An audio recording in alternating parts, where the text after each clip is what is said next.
Hello student, golden I institution চ্যানেলে তোমাদের সবাইকে স্বাগত।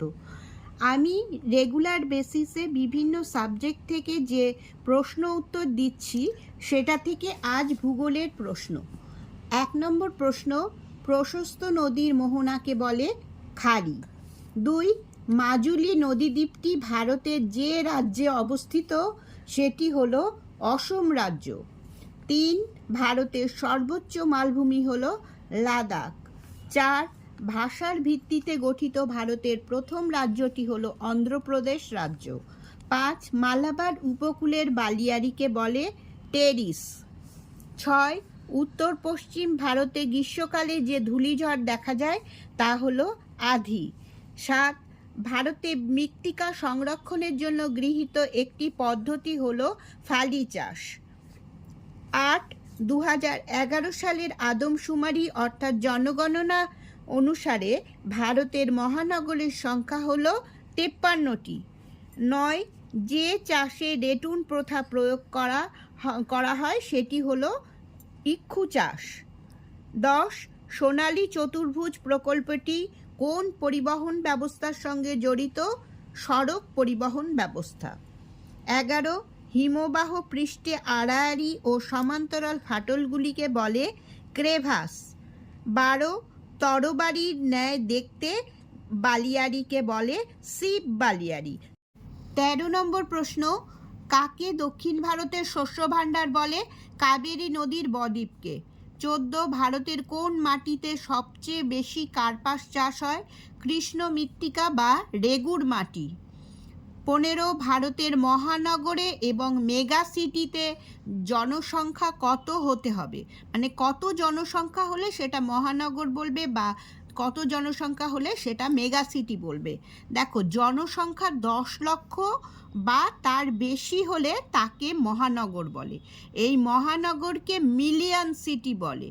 খেয়াল করবে, মিলিয়ন সিটি বলেছে না মেগা সিটি বলেছে, আলাদা আলাদা করেও তো আসতে পারে এই প্রশ্নটা। আর মেগা সিটিতে হচ্ছে জনসংখ্যা 1 কোটির বেশি হলে তাকে মেগা সিটি বলে। 16, ভারতের গড় সাক্ষরতার হার কত?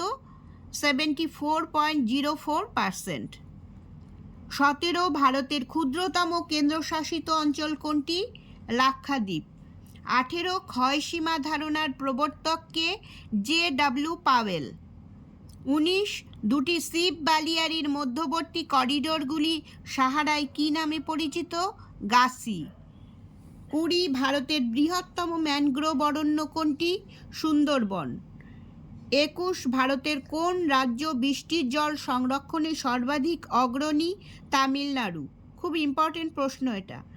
22, ভারতে একটি জাইদ ফসলের নাম লেখো। আউশ ধান। 23, ভারতের সর্বাধুনিক বন্দরটির নাম কি? নভসেবা বা জওহরলাল নেহেরু বন্দর। এটা মহারাষ্ট্রে অবস্থিত। হ্যাঁ, এটা মনে রাখবে, এটা কিন্তু খুব ইম্পর্টেন্ট প্রশ্ন এবারের জন্য, 26-এর আর কি মাধ্যমিকের জন্য। 24, ভারতের কোন শহরকে কমলালেবুর শহর বলা হয়? নাগপুর। 25, ভারতের কোন রাজ্যের মোট জনসংখ্যা সবচেয়ে বেশি? উত্তরপ্রদেশ রাজ্য। 26, কারেওয়া মাটিতে কি চাষ সবচেয়ে ভালো হয়? জাফরান চাষ। 27 নম্বর প্রশ্ন, নদীর তীরবর্তী নবীন পলিমাটিকে কি বলে? খাদার। 28, জলপ্রপাত ধাপে ধাপে নেমে এলে তাকে বলে র্যাপিডস বা খরস্রোত। এবার দেখো, আমি এখানে একটা নোট দিয়ে দিয়েছি, কারণ হচ্ছে বলছি পরে কারণটা। অসংখ্য ছোট ছোট র্যাপিডস পাশাপাশি অবস্থান করলে তাকে ক্যাসকেড বলে।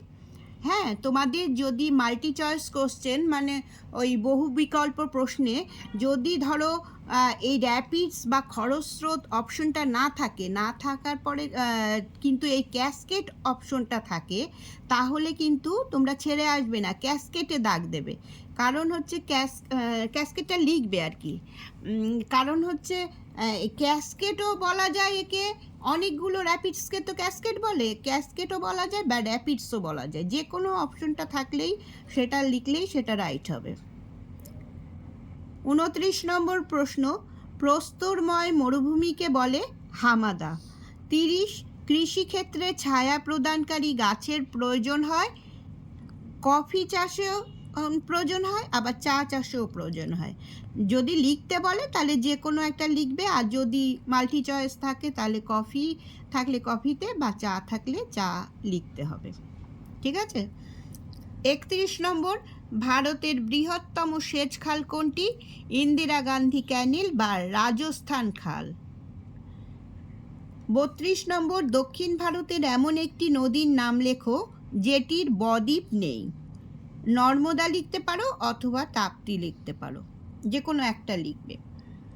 33, কফি উৎপাদনে ভারতের প্রথম স্থানাধিকারী রাজ্যটির নাম কি? কর্ণাটক রাজ্য। 34, ভারতের বৃহত্তম তথ্য প্রযুক্তি কেন্দ্র কোনটি? বেঙ্গালুরু। 35, ভারতের সর্বনিম্ন জনঘনত্ব বিশিষ্ট রাজ্য হল অরুণাচল প্রদেশ। 36, জোয়ার, বাজরা ও রাগিকে কি শস্য বলা হয়? মিলেট বলা হয়, একত্রে বলে মিলেট। আরও কিছু কিছু শস্য আছে, অনুন্নত মানের শস্য, এগুলোকে বলা হয় মিলেট। 37, কাকে সোনালী পানীয় বলা হয়? চাকে। 38, ভারতে কফি গবেষণা কেন্দ্র কোথায় অবস্থিত? চিকমাগালুর। 39, সামুদ্রিক বাতাস কি চাষের পক্ষে অনুকূল? ইক্ষু চাষ। 40, ভারতে গম গবেষণা কেন্দ্র কোথায় অবস্থিত? দিল্লির পুসায় অবস্থিত। স্টুডেন্টস, তাহলে আজ এই পর্যন্তই। তোমরা সবাই ভালো থেকো।